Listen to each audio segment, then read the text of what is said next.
السلام عليكم، شلونكم متابعيني؟ اهلا وسهلا بكم.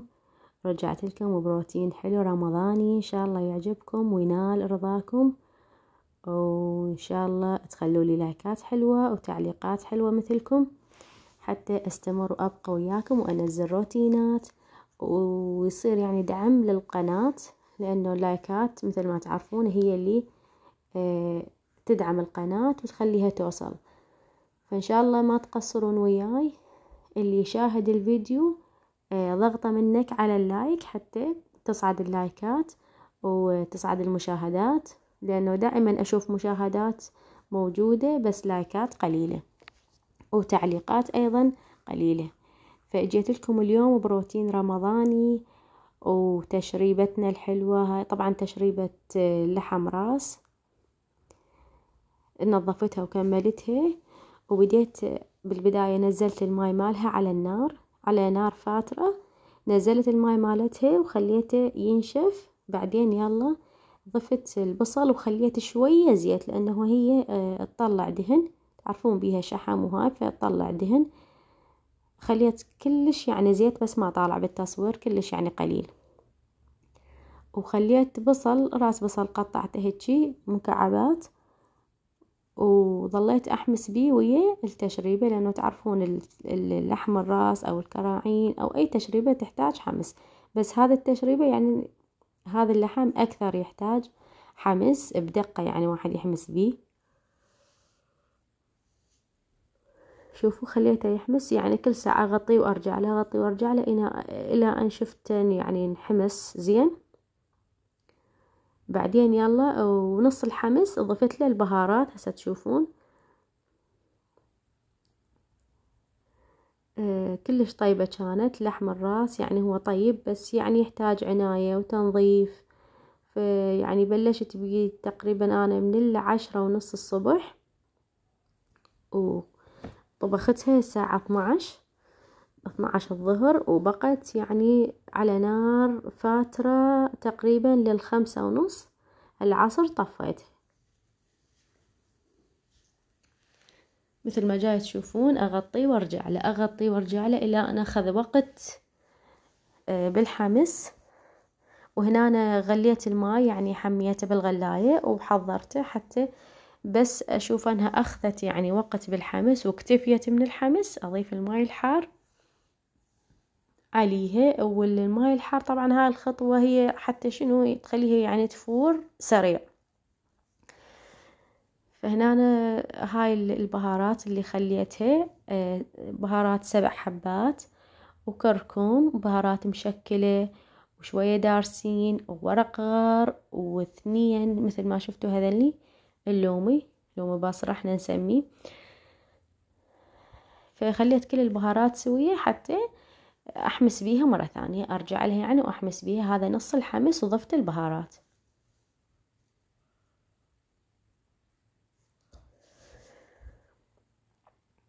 وهم اغطيه وارجع له واغطيه وارجع له. وشنو حابين تخلون من بهارات خلوا، لان هي التشريبة هذه تحب بهارات. وهنا راح اضيف عليها قطع الفلفل البارد، كلش يعني تسوي نكهة طيبة بالتشريبة. هم راح مسوياه عادي حتى لو ينمرد، لانه انا اريد النكهة فقط، حتى لو انمرد وراح ما اريد اكله بالتشريبة واطلعه يعني بعدين واكله، اطلع القطع واخذها، لا اريد نكهة، اريد يعني تنطيني نكهة الفلفل موجودة بالتشريبة. فخليتها بنص الحمس، وهنا أنا شوفوها اكتفت بالحمس يعني كافي، فضفت عليها الماي ومرقتها. وبعد ضفت ماي لانه هذا الماي ما غطى اللحم، ضفت بعد مرة ثانية وغطيتها. ونكمل باقي فقراتنا وياكم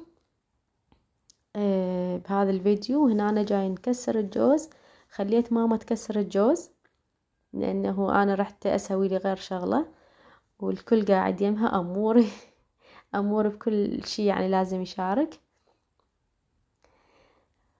يموت على الجوز، كلش يحب الجوز، يحب يكسره طبعا، ما يحب ياكله لا، بس يحب يكسر. فاحنا بس نفتح الكومدي مالت الجوز اللي موجود بيه الجوز، أشر عليه يريد له جوزاية هيك، يخليها بيده ويفتر يعني مو شرط يكسرها ولا ياكلها. فقعدوا هنا ساعدوها أطفالي، بنوتي الحلوة قعدت تساعدها، ورحت أسوي أنا غير شغلة، صورتهم يعني شوية ورحت توا أكمل.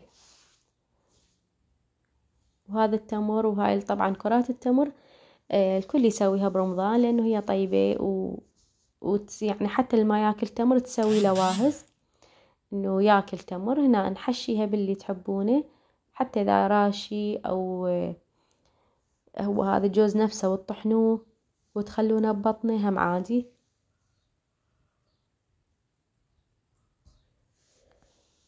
وهنا أنا وبنوتي تساعدني، تحب هاي الفقرة طبعا هي مالت التمر، تساعدني هي تسويهن وأنا يعني أغلفها بالسمسم.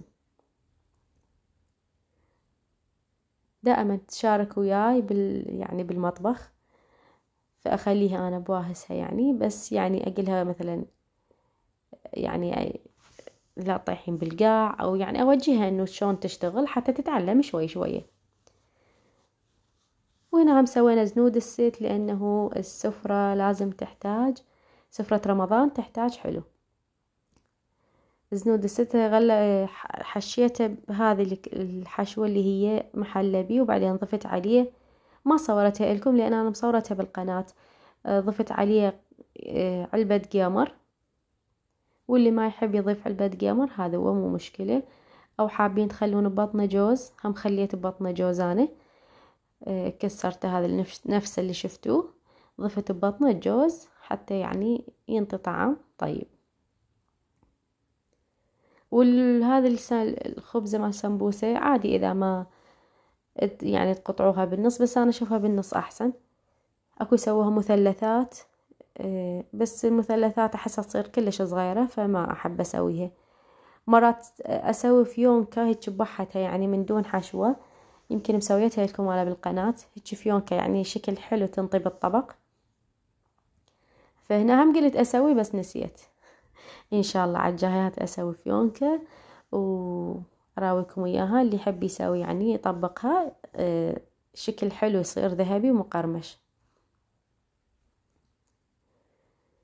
وهذا فطورنا يعني هو تشريبه، وأيضا طبخنا تمن وشوربة سويناه، لأنه مو الكل ياكل تشريبة، لا حتى أطفالي مو كلها يعني بالتشريبة، فسوينا طبخنا تمن وشوربة. اللي ما يحب ياكل تشريبة ياكل غير شي.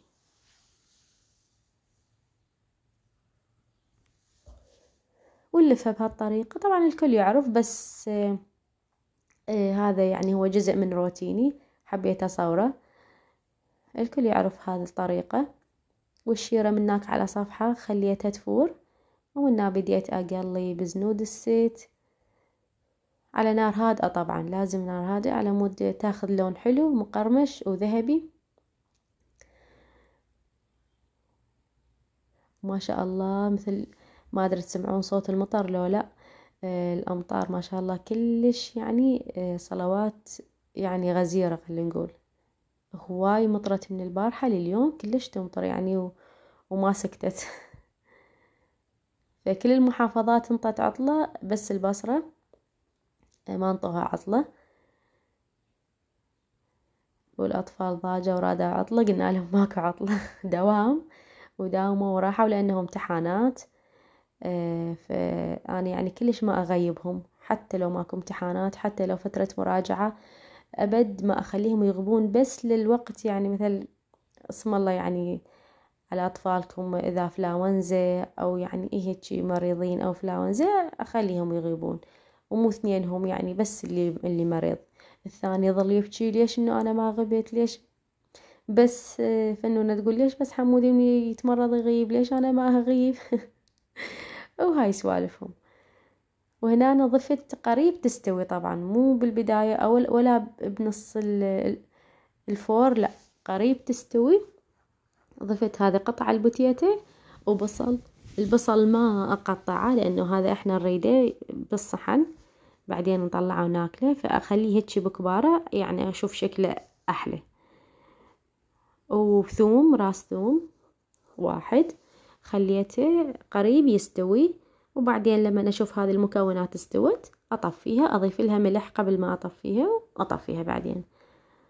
وهذا ركن الرمضاني هالمرة ما صورت لكم، فقلت أثناء الفيديوهات راح أصوره وأخليكم تشوفونه. ركن بسيط باللي عندي بالموجود، هالمرة ما اشتريت شي، ما طلعت وما اشتريت شي، فبالموجودات عندي صورت وسويت ركن، وطلع ما شاء الله يجنن شكله كلش حلو. ورمضان يجمعنا إن شاء الله كل سنة وكل عام. وهذا فانوس الجميل، وإن شاء الله عجبكم الركن وعجبكم الفيديو. وهذا الهلال طبعا زوجي العفو سواه، مو أنا، زوجي سواه إلي، ومستعزة بما أرضى يعني أغيره، فمخليته ولافة عليه نشرة، فكل سنة أبقيه هو، حتى لو أشتري غيره، حتى لو أجيب غيره يبقى هو، يعني هم أخليه بالركن. وهاي أطباقنا لليوم، فإحنا نخلي بالبداية نحضر على الكاونتر وبعدين نوديهن بالسفرة، لأنه ما أقدر قبل أودي على السفرة، ابني ما يخليه، تعرفون بعد الأطفال وخصوصا ابني عمره يعني 1.5 سنة بعد صغير، فما أقدر قبل أوديهن على السفرة لا. وبالمناسبة أنا وما قبل الفطور لأنه ما نقدر نتفطر، يعني كل شيء أذيني، وبعدين ورا الفطور أخليه فطورة يعني أضمه إليه، ولما يقعد من النوم أفطره أو أعشيه، هو عشاء لأنه هو طفل.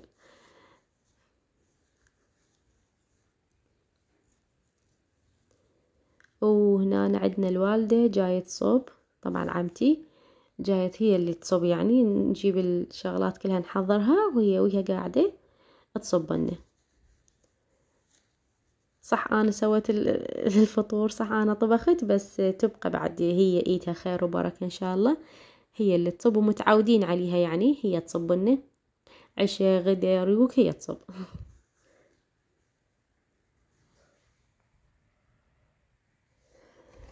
وهاي سفرتنا لليوم، وهذا فطورنا، وهذا روتيني وياكم، وإن شاء الله عجبكم روتيني، وإن شاء الله أبقى أستمر وياكم إذا أنتوا بقيتوا وياي وبقيتوا باللايكات وياي. وهذه الملعقة طبعا بس بالبلم هذه كانت موجودة بالجدر مال التشريب، أنا مخليتها حتى تستوي. فشكرا لكم ولمتابعتكم، وإن شاء الله أرجع لكم بفيديو قادم، لا تنسوني انتظروني، مع ألف ألف سلامة، باي باي.